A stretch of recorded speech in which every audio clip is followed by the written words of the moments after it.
Let me ask you something right off the bat. What if the greatest business model ever designed wasn't created by a billionaire tech CEO, a Harvard MBA, or a viral influencer, but by a man from ancient Israel, sitting in prayer, asking God for one simple thing: wisdom? And what if that same wisdom could change your life today? Let me take you back to a man named Solomon, born into scandal, raised in royalty, destined to rule, but unsure how. He wasn't perfect, he wasn't polished, and he wasn't postured.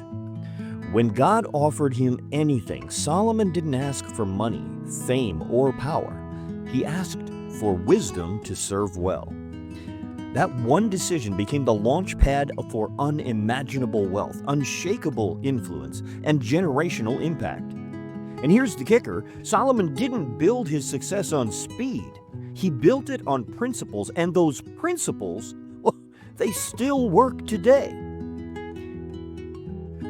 I want you to close your eyes for a moment and think about you sleeping. You wake up and God speaks. He hands you a blank check.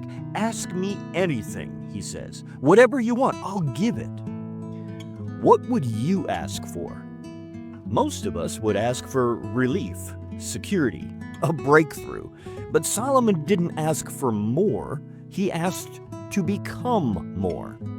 That prayer stopped heaven in its tracks. And God didn't just give him wisdom. He gave him everything he didn't ask for, too. Because when you care more about who you're becoming than what you're getting, God can trust you with the overflow. So let's take a look at Solomon's life. Solomon's life reveals 5 core principles. They're not just Bible stories, they're a blueprint for anyone who wants to build legacy. 1. There has to be identity before strategy.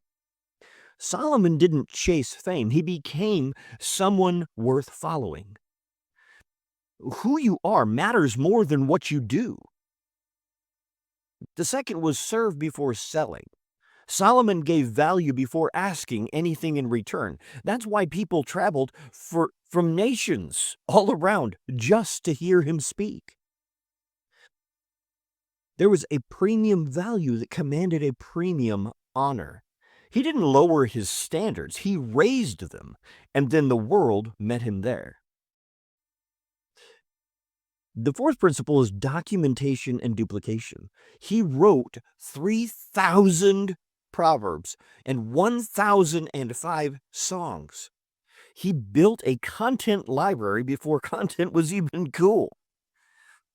And then he showed that partnership unlocks acceleration. He leveraged relationships strategically, not selfishly. This is not manipulation, that's wisdom. But there's an inner battle that you must win first. And this is where most people get stuck. They chase the results before they conquer their mindset. They work for money while money does nothing for them. They stress over bills while ignoring the biblical principles that could end the cycle permanently. You don't have to be ruled by pressure. You don't have to grind 24/7, and you don't have to sell your soul for success. But you do need to make a decision. Will you keep letting fear drive the bus?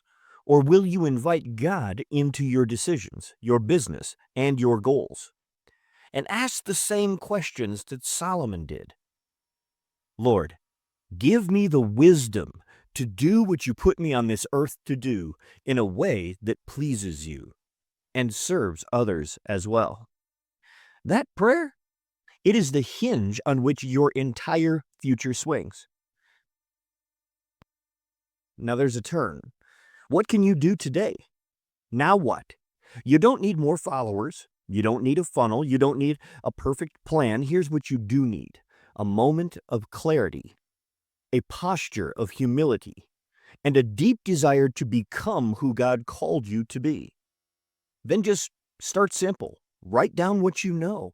Share it with someone that it could help. Make them an offer. Rinse and repeat. You don't need to hustle to be noticed. You need to serve until you can't be ignored. Solomon became the man that people said yes to before they ever heard the offer. Not because of the offer, but because of the man. You can do the same. This isn't about chasing influence. It's about becoming someone worth following. Now, if that stirs something up in you, don't wait. Get quiet, ask for wisdom, and take your next step with purpose. You got what it takes, not because you're perfect, but because you're perfectly positioned. Let's walk this out together. I look forward to hearing your insights and your thoughts in the comments below. Thank you. Remember that there is beauty, there is grace, and there is greatness within you. Now go share that with the world today.